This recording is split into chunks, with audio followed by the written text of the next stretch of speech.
Hello everyone. Welcome to the third session in our Indian modern history course.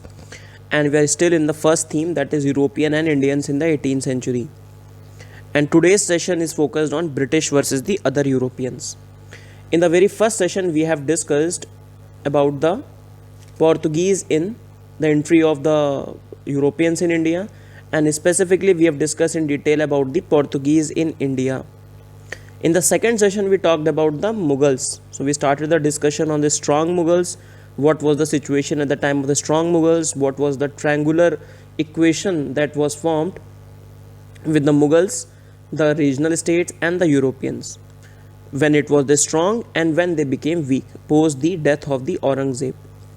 Then we have seen the later Mughals and the battle of successions, the involvement of the third parties such as Sayyid brothers, and then the weakening of the Mughal Empire. That was we have seen. We have discussed about the Sayyid brothers and the different rulers. For example, Muhammad Shah, attack of Nadir Shah we have seen, right? And with this we ended. We also discussed about the how the Mughal Empire finally declined, and we have given you one mains question as well. I hope you have written that, you have tried that question. Today we will discuss about the going forward, we will discuss about the challenge of the British against the other European powers, how they rooted them out also, or how they have made the other powers politically unimportant in India going forward. Today's session is going to be relatively long session. Before starting the session, let us discuss a few questions. Starting with the first one, that is Cartage system of the 16th and the 17th century referred to which of the following? Cartage system of the 16th and 17th century referred to which of the following? First, a permit system used by the Portuguese for assuring the safe conduct to the vessels of the other powers. Past ship system of the English company, which exempted the goods specified from the payment of the duties. The system used by the Christian missionaries for religious conversions. The system used by the Mughals to sell the trading rights to the European companies. You can pause the video and try the answer. So we have discussed about the Cartage system. It was a system by the Portuguese. They demanded that every ship which has to enter into the vast sea and pass from their region, they have to be some sort of pass they have to acquire. If they don't have that pass, then they will confiscate and they will seize all the commodities and the ships, and they will put hardships and all these things. So the answer is the first one, the permit system used by the Portuguese for assuring the safe conduct to the vessels of the other power. Chalo. So we started our discussion on the modern history, basically three things: British conquest, British administration, and the Indian resistance and the reaction. Within the British conquest, we have discussed till now, though dragging other Europeans out and managing and fighting with the Indian princely states. We have discussed the later Mughals, so that is done. We have discussed the Portuguese. So today our agenda is to discuss all these powers: Dutch, French, Danes. Okay? Chalo. And the European arrival of the British in India also. Very briefly, why Europeans have come to India? So there was a push factor, there was a pull factor. The push factor from their side was this: a lot of things. Industrial revolution has taken place, or it was going to happen. The reform and the renaissance has happened. Scientific discoveries have happened. So it was a push. They have all the means to do it. The agriculture has declined, so need of the trade was there. After the fall of the Constantinople, they have to search for the other trade routes, the sea trade routes. They have the means as well.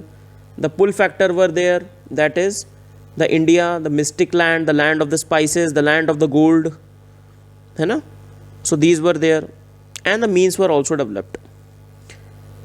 Today we talk about the entry of the Britishers and the East India Company, conflict with the Portuguese, the last portion that was remaining, that how the Portuguese finally in the battle of Swahili come to an end.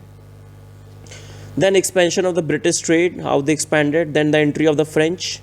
French were the last to come in India. Then Anglo-French rivalry, in detail we will look at it. So all the Carnatic wars that we will discuss, very important from our exam perspective. Then Anglo-Dutch story, and finally the Danish story. So this is our agenda of the day. Let's move on.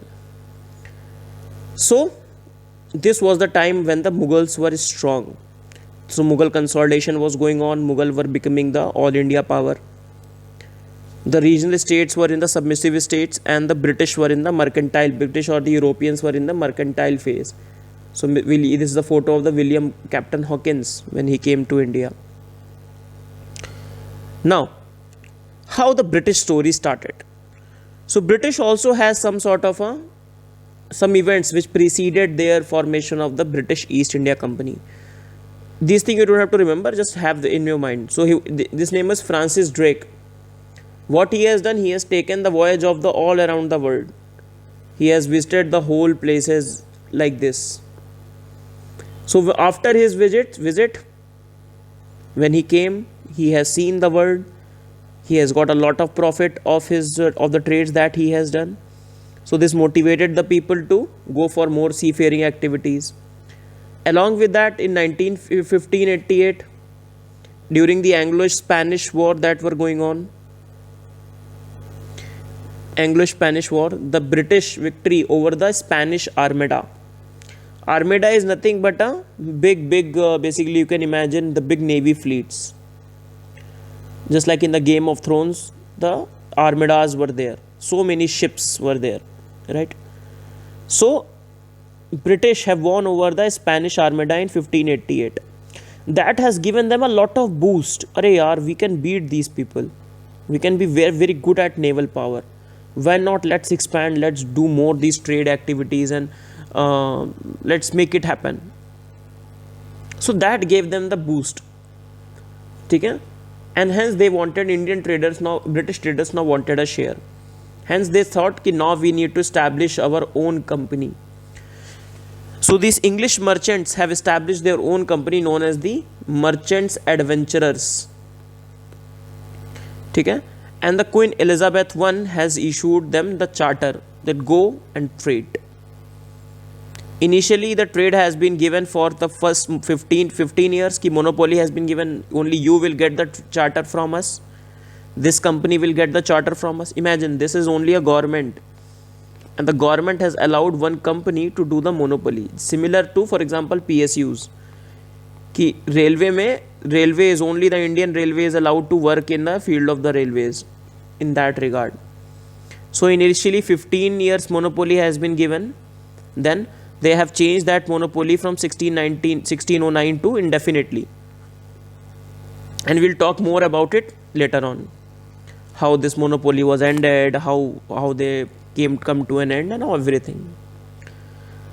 So, what was the name of the company that you also need to remember? The governors and the companies of the merchants of London trading into the East Indies. That was the name of the East India Company. का पहले नाम ये था. It was the first year. This was the name. So they have given this company right to exclusive trade in the East Indies. Then Mr. William Hawkins came to the court of the Jahangir. He came to the court of the Jahangir. ठीक? He was dressed as an Afghan nobleman to entertain and to basically persuade this Jahangir. Achha, Jahangir and these people were more interested, were very bored when the English used to come and they used to ask for the permission for trade. They used to be very bored. They didn't like these discussions. They liked different kinds of discussion. Okay, let us discuss more about, let's say, outside world. Let us discuss more about how you people live, more about wines, different kinds of food. These kinds of discussion they used to like. They used to get bored at these things. Earlier, the permission was not given to the William Hawkins. He did not get any permission done. He stayed in Agra for 2 years. Till 1611, he stayed in Agra. He was given the title of English Khan also because the way he dressed. In fact, he was able to speak in the Turkish also.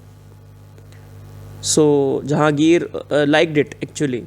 But he was not able to get any concessions because at that time, Portuguese have a relatively good relations with the Jahangir.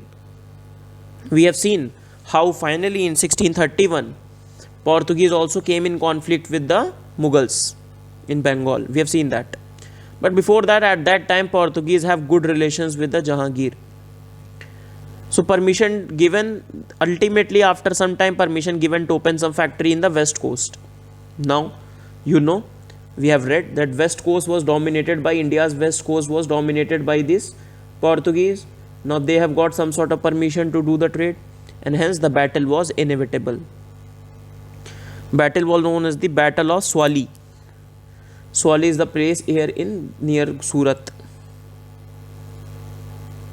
ठीक है.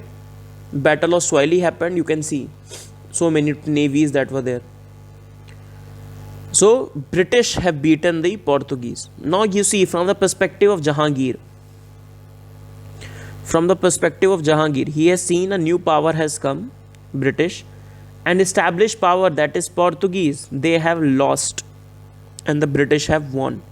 So Jahangir was impressed and he has said go ahead and create a permanent base in the Surat. So the first permanent base was created in the Surat. ठीक है. Now Battle of Swahili has happened. They have won the battle, the Britishers have won the battle, and the story of Portuguese came to an end, as we have discussed the Portuguese decline. So in the Portuguese decline, that the only thing was left, that was the battle with the Britishers, and now the Britishers have also left them, after which we have seen the decline of the Portuguese happened, and later on they limited themselves to these four places, Goa, Daman, Dev and all this, Dadra and Nagar Haveli. Now let us discuss later on what happened. At that time, Thomas Roe came to this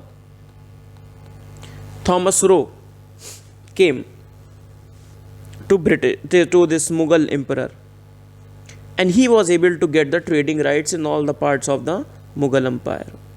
Thomas Roe. ठीक है. तो पहले कौन आया? William Hawkins, then Thomas रो.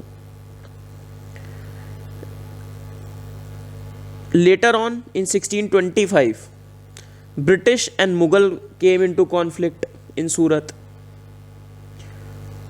ठीक. For example, in 1625, East India Company at the Surat made an attempt to fortify their factories, but the chiefs were immediately imprisoned and put into iron by the British Mughal empires. So you can see the East India Company, because the Mughals were very strong in the north, very strong leaders, Jahangir, Shah Jahan, they thought that initially हमारी दाल नहीं गलेगी, we won't be able to get things done in the north, hence we should focus on the South India. North में we should not put a lot more energies in the north. In the south also they started their activity. In 1611 they had a factory in the Masulipattnam.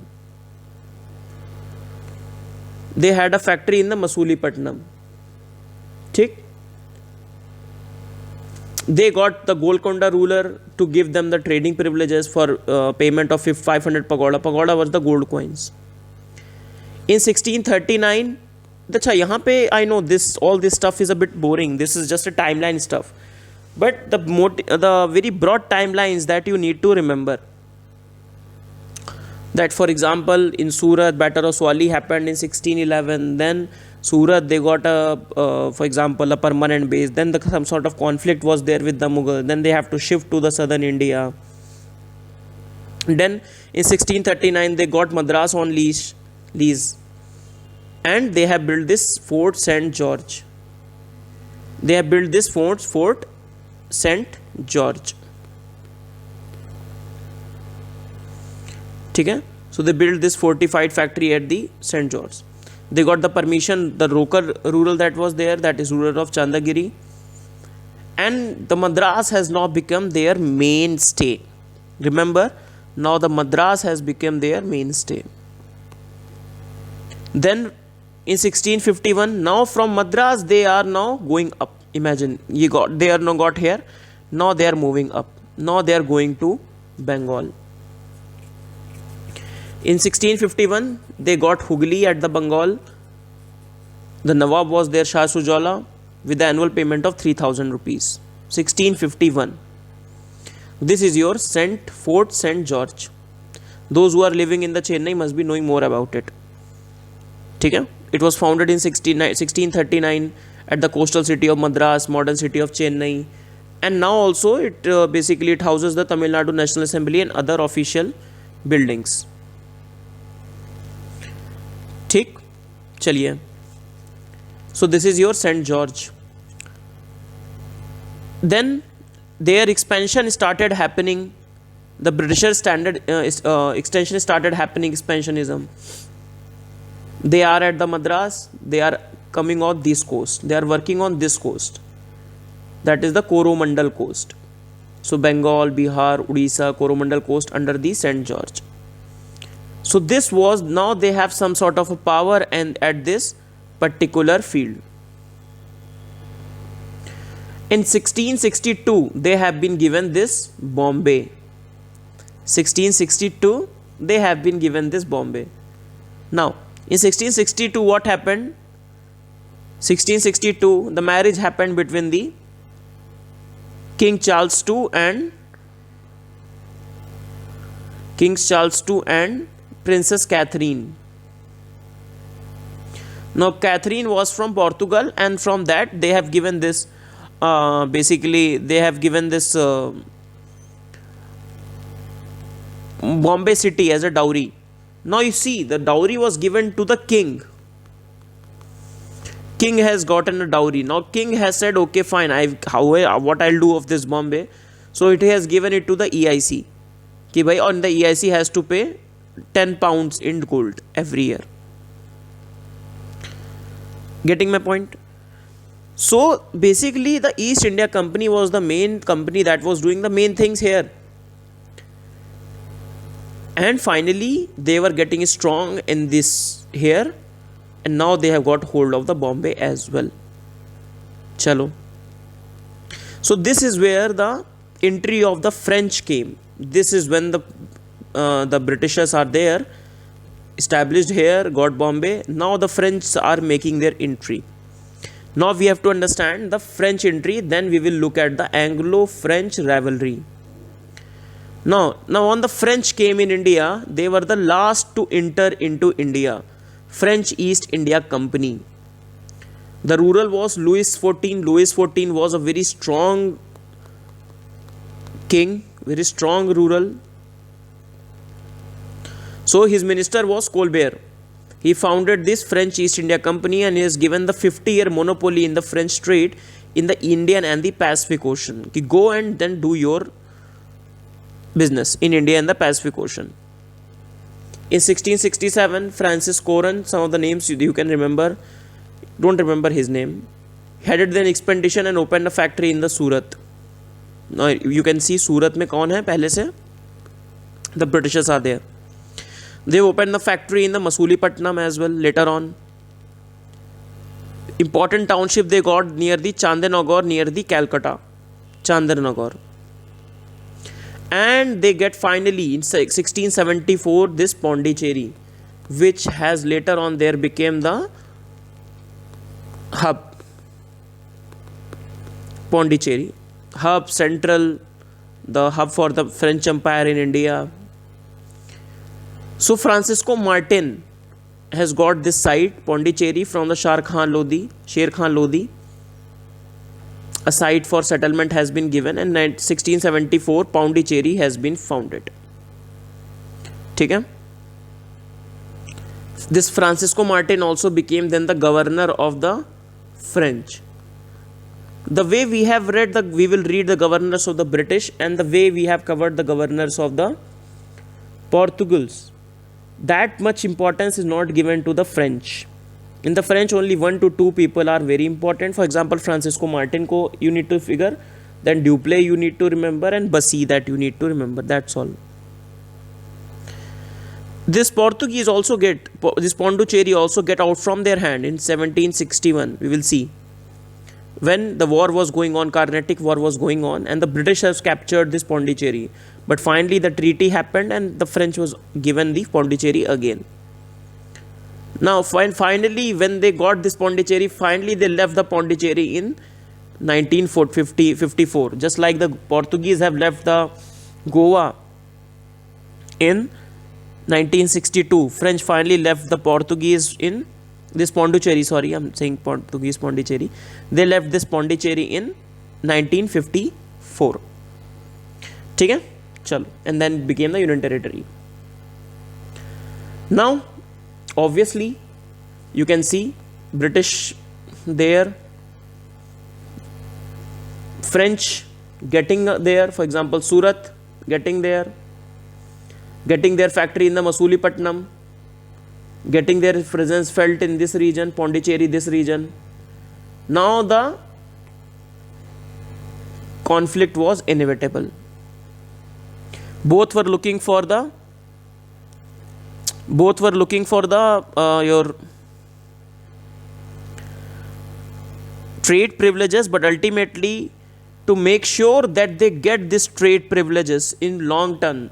Imagine, both were traders, both are companies, but to make sure that they have the privileges, make sure that they have trading privileges for long run, they need to combine it with the military. They need to combine it with the military thing, military dominance they need to establish. Otherwise they cannot have the long run. In the long run they cannot have the advantage in the trade. So inevitably conflict of interest was bound to happen, and it did happen. So British have the Surat, Madras, Masulipatnam, Bengal, and the other places, French Pondicherry, trading post in Surat, in Masulipatnam, and inevitably the struggle started. Now at that time, very importantly, Aurangzeb was also there. Aurangzeb was watching this. ये क्या हो रहा है? What is this happening? He was a strong ruler. He said कि नहीं भाई, this won't happen. This won't be happening in under my Raj. Right? So what he said, he followed this iron hand policy. He followed this iron hand policy.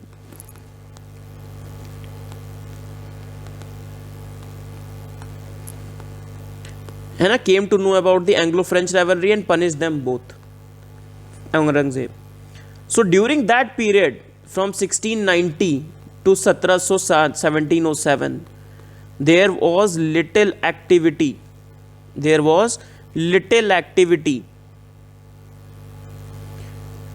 both were waiting कि भाई let the Aurangzeb die. Or when the Aurangzeb died, the things that unfolded, you have the weak succession rulers after the Aurangzeb, and that gave the time for the Europeans to assert their supremacy. Okay? At the same time, your regional states were also getting assertive, but they are not as assertive later on, because they also were under the shadows of the Mughal. So when the Mughal went down, both of them got an opportunity to go up. Right? That started to happen.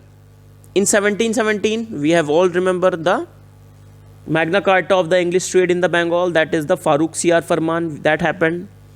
That gave an advantage to the British, and both British and the French increased their sphere of influence from 1720 to 1740. 1720 to 1740.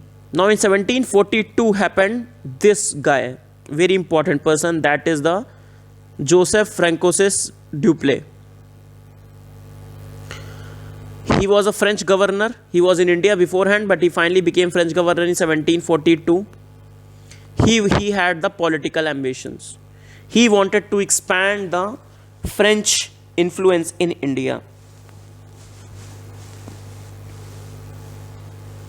And he can see that अच्छा उसके साथ क्या हो रहा था simultaneously, Mughals went down, and when the Mughals went down, your regional kingdoms have become.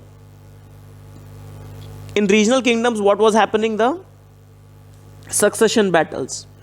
That who will become the king, who will become the Nawab, who will become the de facto rulers. And the French, Dupleix sought an opportunity to intervene in these. For example, in the succession battle, you will have two parties. In the succession battle, you can have 2 to 3 parties, right? One party competing against the other party. Now, the French thought, okay, we should intervene on behalf of one. Ek ko we will support, and when we will support him, and if he wins, what he will give us? He will be dependent on us. You know? And at that time, they will also require their help, because they have to beat them. They will need the help of the French or the British. Later on, the British will also come into it. So the Duplessis saw the succession battles among the princes of the India an opportunity to advance the interest of the French in India, and hence he get into the relationship with the native princes. He also made this army of the native troops known as the sepoy, trained as the infantrymen in his service, and also included the famous Hyder Ali of Mysore, which we'll learn in the next turn. Next turn. Chalo. Now let's talk about the two places, Carnatic and Hyderabad. First, the Carnatic. Carnatic is not Karnataka, first of all. Carnatic is basically this Coromandel coast. This is the area that is the Carnatic. Few of the locations, if you see, that is Pondicherry, Madras, Pulicat. Okay, Pulicat lake, that is there, right? Very famous Pulicat lake in the present time. Nagapatnam. So these are the few locations that you need to know. Tanjore, Arcot. You can see Arcot. Arcot is the capital of this Carnatic. So when we say Nawab of Arcot or Nawab of the Carnatic, both are the same. Okay? So this is your Carnatic period, Carnatic area, and this French-Anglo rivalry that has come later on, it became part of the series of the Carnatic Wars, that is the first Carnatic War, the second Carnatic War, and the third Carnatic War. After every war, you have one treaty. Treaty of Aix-la-Chapelle, Treaty of Pondicherry, and Treaty of Paris after the first war, second war, and the third war. What are the things that you need to remember? First, for every war, you need to remember the contexts. Her war का you need to remember the context of the war. Then what happened, not the very details of the war, कि किसने किसको मारा, who killed whom and all these things, no. So first the context of the war, who won the war ultimately, or what was the outcome of the war, and what is the significance of the war, what was the treaty which was signed after the war. These are the few things that we need to keep in mind for our exam preparation perspective. So first Carnatic War, second Carnatic War, and the third Carnatic War. Okay? Now let us see the first Carnatic War. What is the context of the first Carnatic War? Your first and the third Carnatic War have the context that lies outside India. Outside India. So your French and the British rivalry is not only specific to India, rather it was stretched across Europe, America. For example, in the world history, you must have read about the American War of Independence. There also the French were also there. The British were there. So the rivalry was not only located, Anglo-French rivalry has a huge history. So that rivalry was not only focused on India but outside. Hence, your first and the third war have the context that lies outside India. Let us talk about the first war. The context of the first war lies in the Austrian War of Succession. So this dynasty that is there, that is a Habsburg dynasty in the Austria. Big Austrian empire. So when the king died, her daughter became the queen, and that was disputed. Take. So when the king died, Maria Theresa, she was succeeding, but other countries did not like her succession because she was a woman. So for example, she was succeeding, and the countries which were supporting her was the Great Britain. So Great Britain was supporting her mainly, and then Dutch watch. And who are opposing? Mainly you can see opposing power are Prussia. Germany was not there. Prussia was supporting. France was supporting. So these countries were supporting the other party. So Maria Theresa was supported. अच्छा ऐसे भी था, because in the Britain also you have the women, Queen Elizabeth I. So they have no problem in a woman becoming the king or the queen or the head of the state or the monarch. But some other countries have that problem. France में कहा कि ऐसे कैसे, how is this? Similarly, your Bavaria and your Prussia, they have the problem with this succession. Now you have the two parties, one party which is supporting Maria Theresa and one party which is opposing Maria Theresa, and that started the first war, that is the war of the Australian succession, and that has an impact into India. For example, the tensions were high in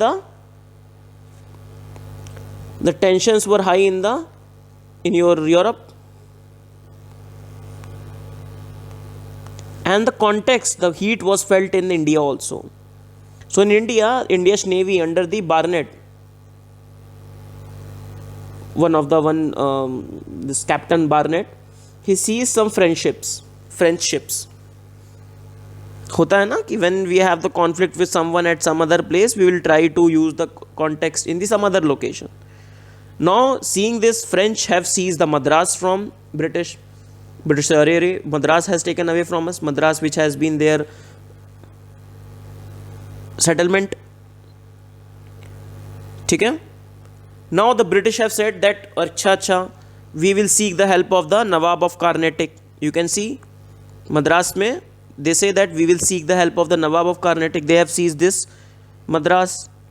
Now the British is saying okay, we need the help of the Nawab of Carnatic. You see, imagine, British have not become a very important political power at that time. They were still a trading company. They were under the patronage of these Nawabs. They needed the help of these Nawabs. They were not established as a political entity yet. Imagine that time.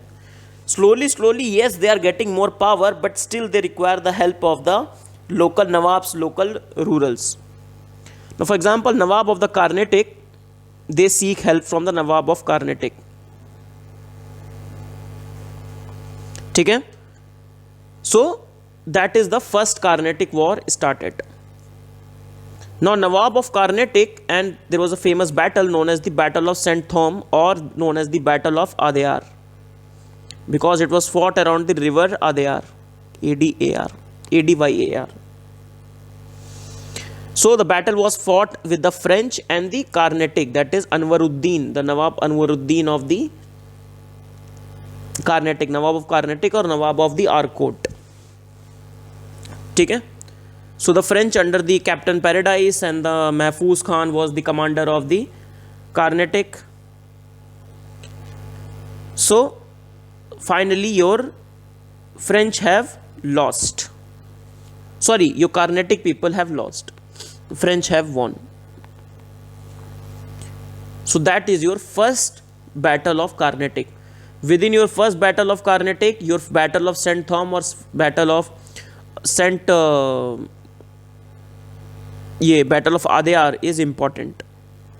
Now what is the result of the first Carnatic war? Within this war, that was the battle. Retreat of the British, and they have signed this Treaty of Aix-la-Chapelle. Now this place is currently placed within the Germany. This name in the French is known as the Aix-la-Chapelle. So concluded the Austrian War of Succession. Madras was given back to the British, which French have seized.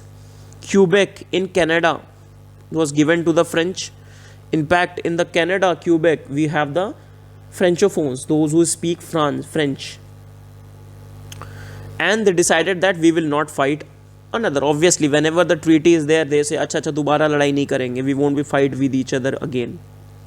But you know, that is only on the papers. That is never on the कभी ना कभी तो they are bound to fight, and that happened later on. ठीक है, चलो. So it was the first Carnatic War. Treaty of Aix-la-Chapelle happened. Now this was context, as we have seen, that was an external context. When we see from the Indian perspective, the context was the Austrian War of Succession. Then comes the second Carnatic War. After the Treaty of Aix-la-Chapelle becomes the second Carnatic War. Now the context for the second Carnatic War was the succession battles only, but these battles were fought due to Indian context. In the Indian context, these battles were fought. ठीक है, and that's you need to remember. Now, for example, first we need to look at the two stories, the Hyderabad story and the Carnatic story. Okay? So this is the Indian context. Now, first of see location of Hyderabad. This is Hyderabad state, Nizam of Hyderabad. So we have discussed about it. So Asaf Zah I in 1714, after the Aurangzeb has died, he has become a very important noble. He was appointed as the Viceroy of Deccan, titled with the Nizamul Mulk. In 1724, when he helped the Sayyid brother killed and he became very powerful, he has said, no, I will establish my own autonomous region in Hyderabad, and he'll establish his own dynasty that is known as the Asaf Zahi dynasty.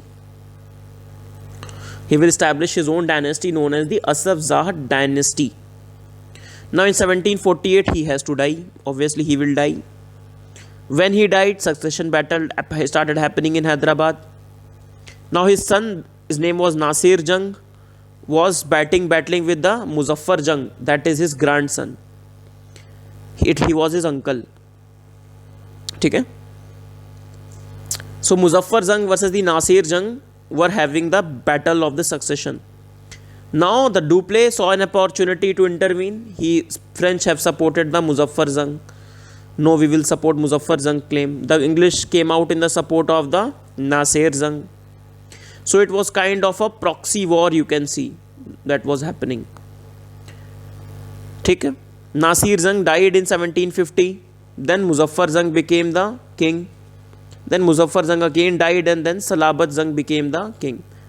Salabat Jung was also the son of the Asaf Zah I. If they form a tough question, they can ask this question. Otherwise, not an issue. So, when the Asaf Zah I died, who was the Nizamul Mulk, Nasir Jung, the son, versus the Muzaffar Jung, that is the French.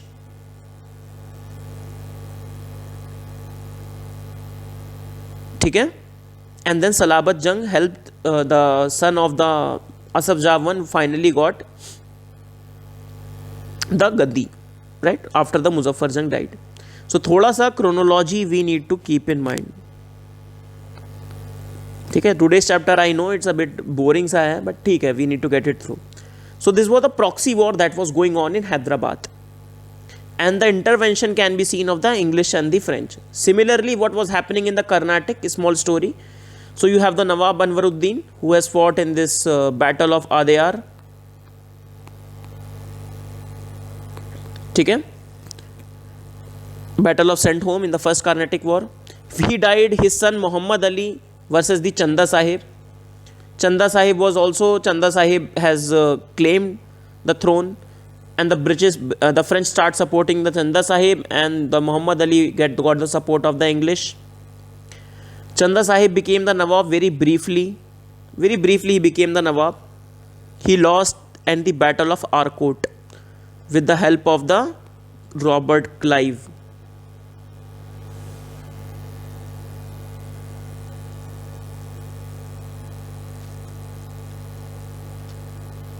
For the Robert Clive got the help, and Robert Clive की मदद से in 1751 the battle pursued, Battle of Arcot, and Robert Clive ने सबको मार दिया. Right? We'll read about Robert Clive in detail in the next turn. Now, that is your Carnatic and your Hyderabad story. And after he died, Chanda Sahib, Muhammad Ali became the king, became the Nawab. ठीक है? So यहाँ पे who became with the support of the English, and here who became with the support of the French, and that was the proxy war that was there. So proxy was there with respect to Hyderabad and with respect to Carnatic. In Hyderabad you have the Asaf Zah I, who died in 1748, Nasir Jung and Muzaffar Jung. In Carnatic you have the Anwaruddin with the son Muhammad Ali, and Chanda Sahib was the one who was opposing him. Now, this was the proxy war, and this is where they have fought. Okay? In 1751, when finally your Chanda Sahib has become the Nawab, Robert Clive has come. The entry of the Robert Clive. Very interesting figure. Very important figure. Okay? One important English figure that you will read from the 18th century. With the force of only 110 men, Robert Clive has attacked and captured the Arcot, capital of the Carnatics. French got defeated. They suffered a heavy loss, and this Dupleix, his policies were heavily criticized. Dupleix' policies were heavily criticized, and finally he was put into कि भाई अब तुमसे नहीं हो पाएगा, you just go. And he was replaced with the other governor general, Dupleix. ठीक है? He was replaced with the other governor general. Then after the second Carnatic War, they have signed another treaty, that is the Treaty of Pondicherry. क्या बोला भाई? English and French agreed not to interfere in the quarrels of the native princes. Each party was left in the position of the territory, actually occupied by them at the end of the time of the treaty. So this was your Treaty of Pondicherry that happened after the second Carnatic War. Understood? So your first Carnatic War has the context in the Europe, Austrian Battle of Succession, Maria Theresa.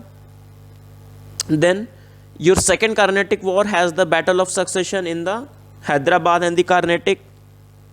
You need to remember the parties which were involved.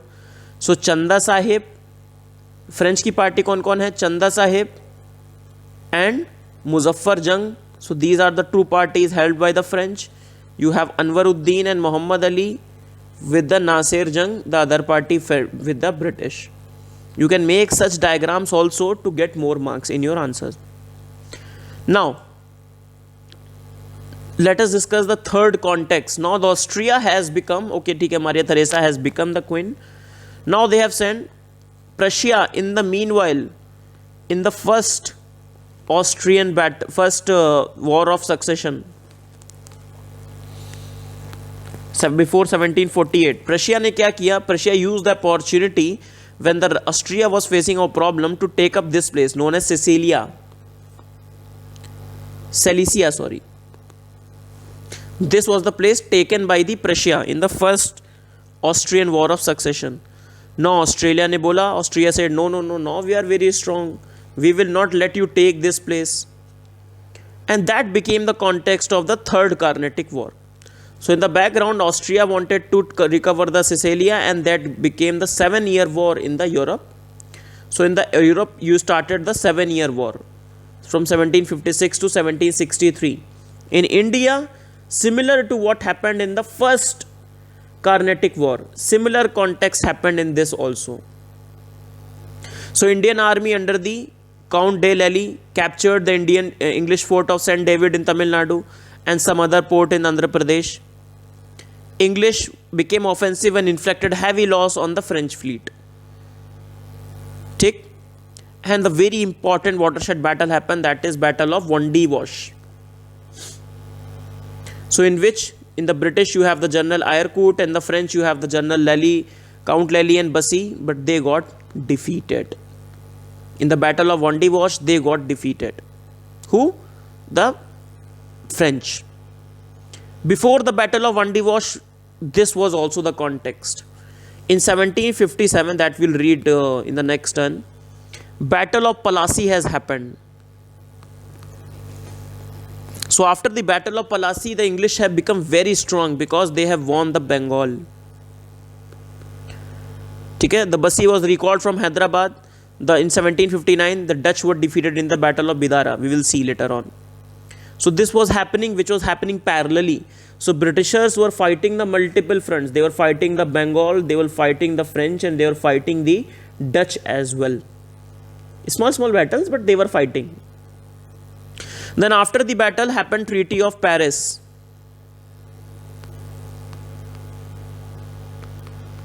Treaty of Paris. So French allowed to retain their frontier, their factories. But they were said that you cannot expand militarily, no fortification is required. You cannot have any military expansion, no fortification is required. This Pondicherry, Karaikal and Mahe were restored to French under the protection of the English. Lastly, this Bussy, this also, not Bussy, but this Count Lally, he was jailed, released French, and finally he went to France and he was executed. because of the shame that he has brought because of the loss in the Battle of Wandiwash. And the Battle of Wandiwash has established that the British are going to be the supreme European power, because the power that is challenging them there, that is the French, they were no longer there.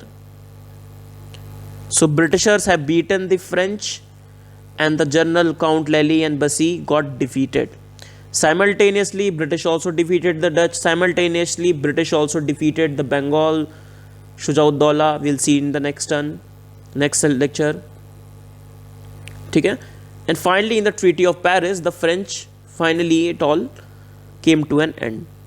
They became the supreme European power. So this was the end of the French in India. Okay? Chalo. So we have seen the end of the Portuguese, we have seen the end of the French. Now let us discuss in brief about the Dutch. Now when the Dutch came to India, they were also driven by the commercial enterprise.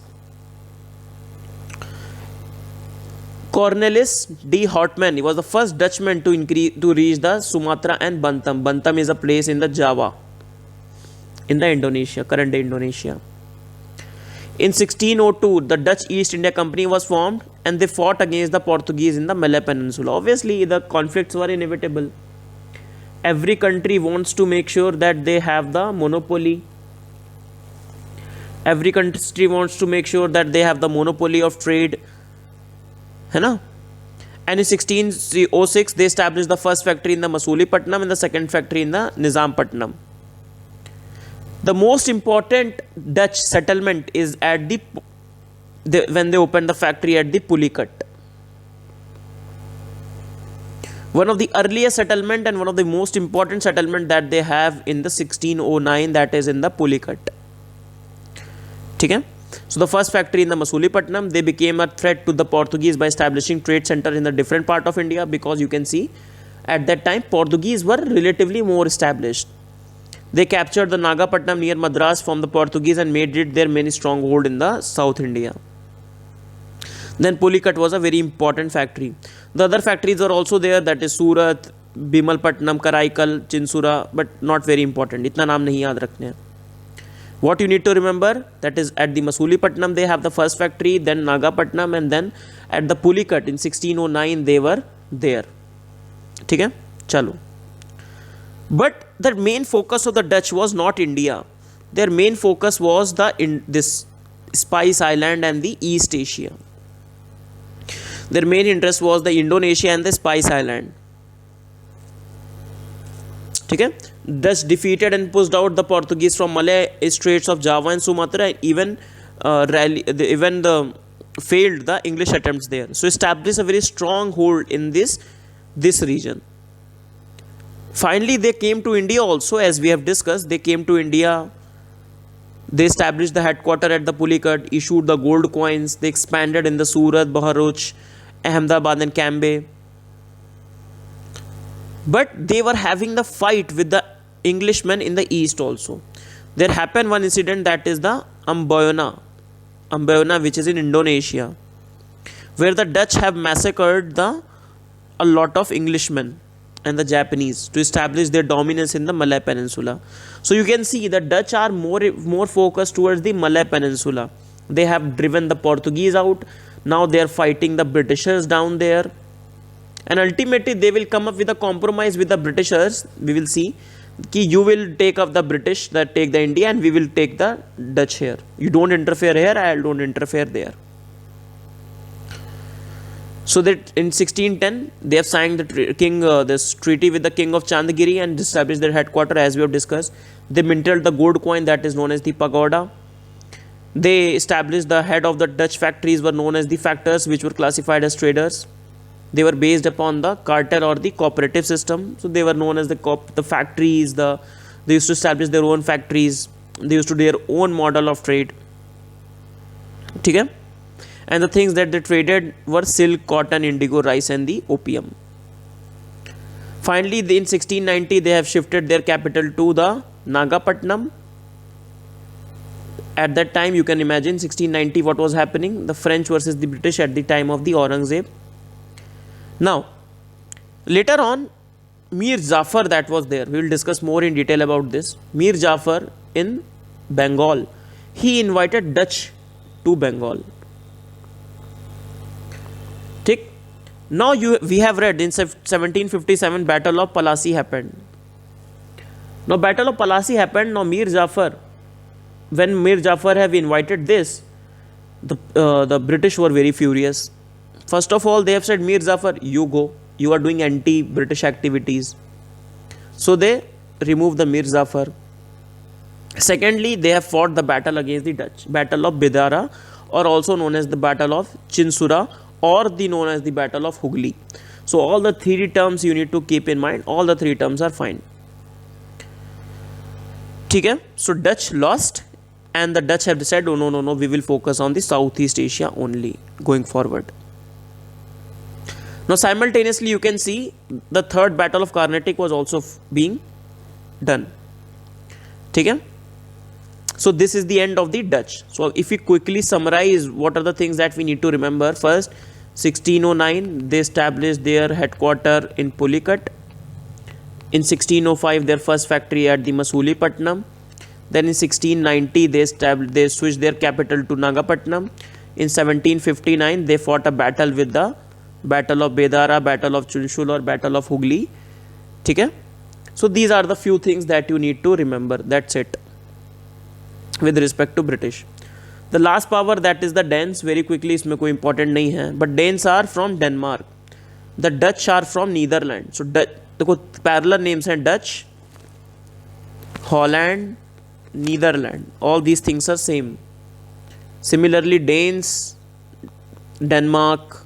This is the other one. ठीक है. ये देखो इतनी छोटी छोटी these small countries have been established such dominant powers, isn't it? Now Danish settlements in India, there are a few important ones. For example, Masulipattnam, Tranquebar, and Sirampur, and this one. Okay, that's all. 3 to 4 are important. Let us discuss this. So in 1616 the Danish East India Company was established. In 1620 they set up a trading outpost in Tranquebar in the Tanjore, near the Tanjore. In 1755 they established a colony, that is Fredericknagar, near the Sirampur in Bengal. In 1777 the company went bankrupt, and this Sirampur was transferred to the Danish crown. And finally they have sold everything to British in 1845, and they ended the Danish rule in India.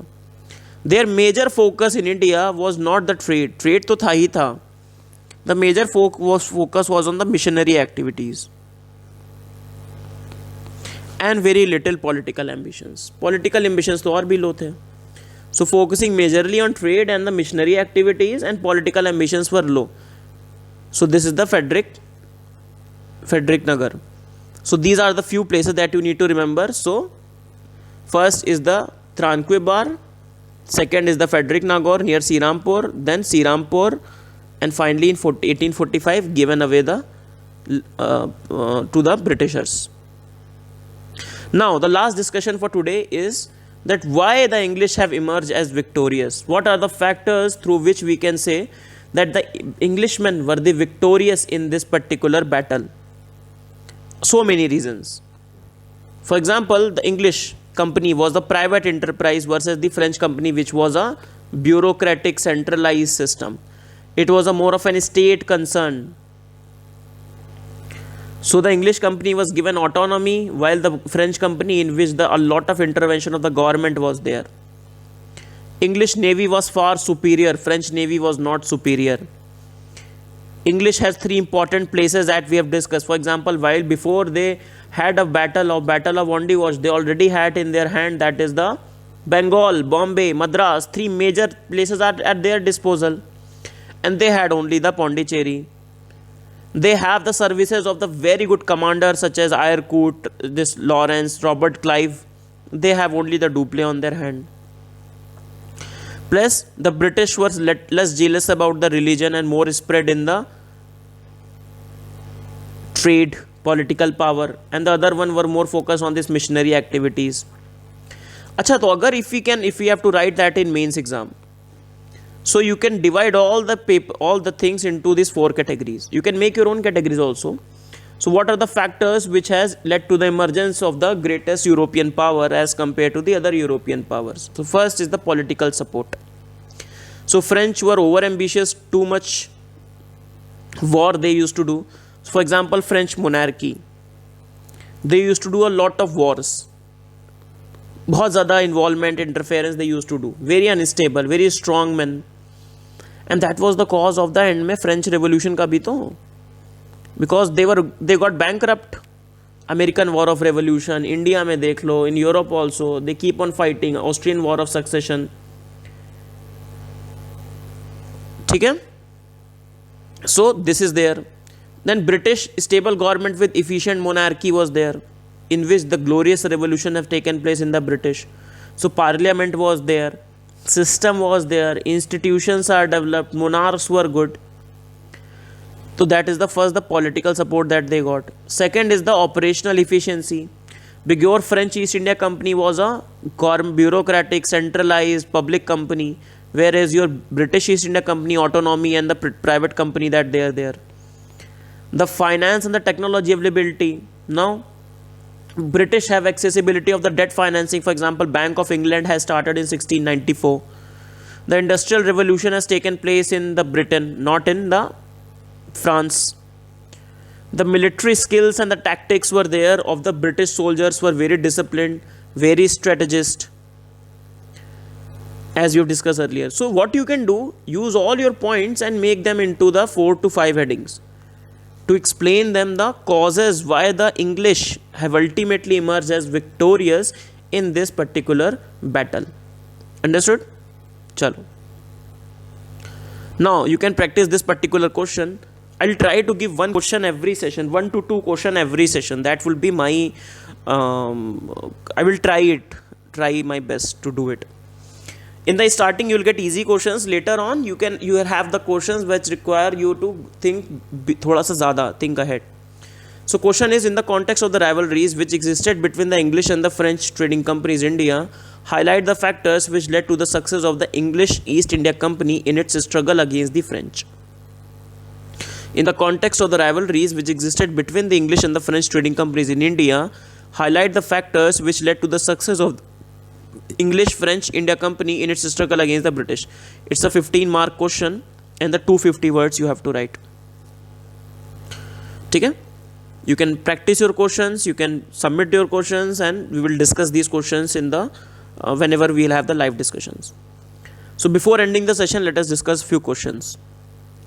Consider the following statements about the Carnatic War. The first and the third Carnatic War were not the part of the European struggle for supremacy, while the second second Carnatic War was caused by the local factors. The third Carnatic War ended with the Treaty of Paris and the establishment of British as the supreme power in India. क्या answer है इसका? Pause the video and try the answers. Then only you will be able to extract the maximum out of these sessions. So the answer is both. ठीक है? So the first statement is fine and the second statement is also right. The first and the third Carnatic War was having the context in the international conflict, the external conflict, while the local one, the second one was caused by the local factors. So both 1 and 2 are right. Then you have in the context of the Anglo-French rivalry, consider the following statements. Anglo-Dutch compromise involved the British withdrawal from the Indonesia and the Dutch withdrawal from India. The final collapse of the Dutch in India came with a defeat by the English at the Battle of Chinsura in 1759.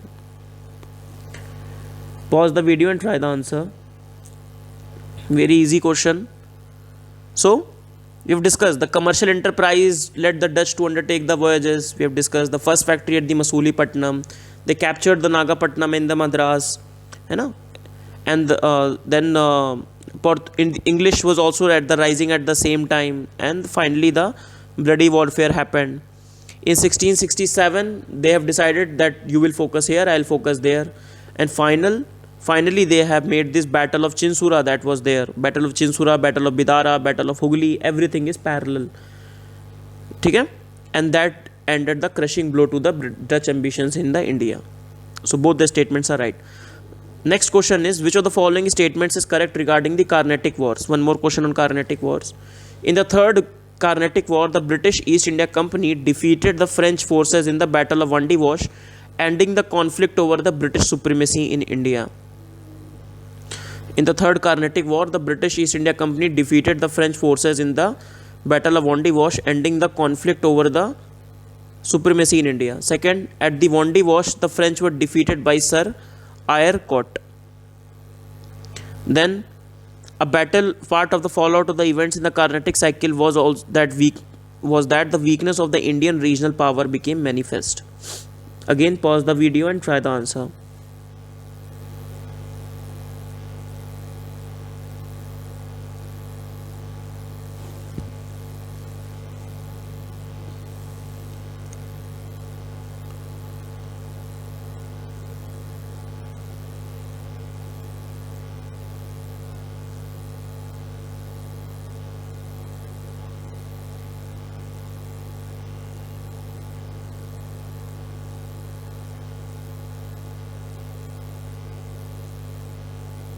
चलिए, so answer is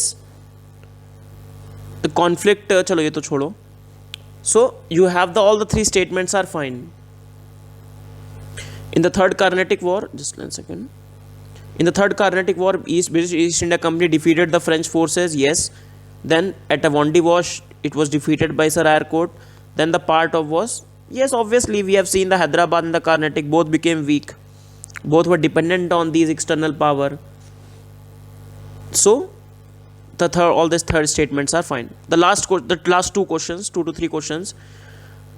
Consider the following statement. Dutch opened a factory at the Pulicat in 1609. English built the factory at Masulipattnam in 1611. Why I give you all these questions? Because it will help you to establish the importance of the facts. Plus, it helps us to remember also a lot of facts. And the most importantly, you don't have to do a lot of questions from outside. Indian history, Indian modern history, I'll make sure that we will discuss so many questions, so that you just revise these PDFs only and you read from the additional. We have discussed the sources. So ultimately your modern history portion is very, very strong as you go into your prelims. One polar, very, very strong, right? That is our focus. So both the first statement is Dutch opened a factory at the Pulicat, right? It was not the first factory at the Pulicat. British built a factory at the Masulipattnam. Second statement is fine. Who were the following were the I think I'm not sure. I will discuss this question. So okay, just keep this question at bay. Don't worry, I'll discuss this question in the first one. Chalo. Who among the following Europeans were last to come to the pre-independence India as a trader? Very easy question. 2007 in the UPSC previous year question we have also started. So who were the first one? Last one. First one was Portuguese and the last one were the French. The next question is, in India, among the following location Dutch established their earliest factory at? Earliest factory of the Dutch कहाँ पे थी? It was at Pulicat, and that is why I have said that particular question वहाँ पे कुछ issue है. There's some issue in that. So one of the earliest location Dutch established their earliest factory at the Pulicat. ठीक है? चलो. What is the earliest settlement of the Dutch in India? So earliest settlement of the Dutch in India out of these options is at the Pulicat. देखो settlement and the factory में there is a difference. ठीक है? So earliest we have discussed in 1609 they have captured, they got this Pulicat, and 1610 they have done this headquarter. ठीक है? So this is their Dutch in India. So don't get confused, because they have not said the first one, they have said the earliest one and the earliest settlement. And I have told you that Pulicat wala is a very important one for the Dutch, because in Masulipattnam you have a lot of power that are coming up. We have seen the French in 1667, we have seen the English in 1611. Masulipattnam 1611, the English, the 1667 the French, then you have the Dutch also. So in 1605, for example, Dutch. So more important is the Pulicat one, because there they stayed for long. Okay? So that is the end of the session. we have not revised what we have done for the last time. We will revise in the next session earlier. So in the next session we will talk about the Bengal, how British were able to control the got Bengal in. There we will discuss about Battle of Palasi, we will discuss about Battle of Buxar, and these are the battles we will take up in the next session. Okay? And there we also discuss about the Robert Clive. That is also a very very important figure in the British conquest of India. So see you all in the next session. I know today's session was very boring. A lot of timelines are there. So what you need to remember, कैसे याद करना है, I'll discuss that in the live sessions also. So timelines को you just make a list of the timelines and keep on revising those timelines. That's all. And keep on solving questions. पहले यहाँ के कर लो and keep on revising this content. And then later on when you get a lot of content, then you can start solving the questions. So with this we finish our session. See you all in the next session, fourth session, that will be the Battle of Palasi. So how British finally conquest the one of the most important areas that are there in India, that were in India, that is the Bengal. Thank you everyone. See you in the next session.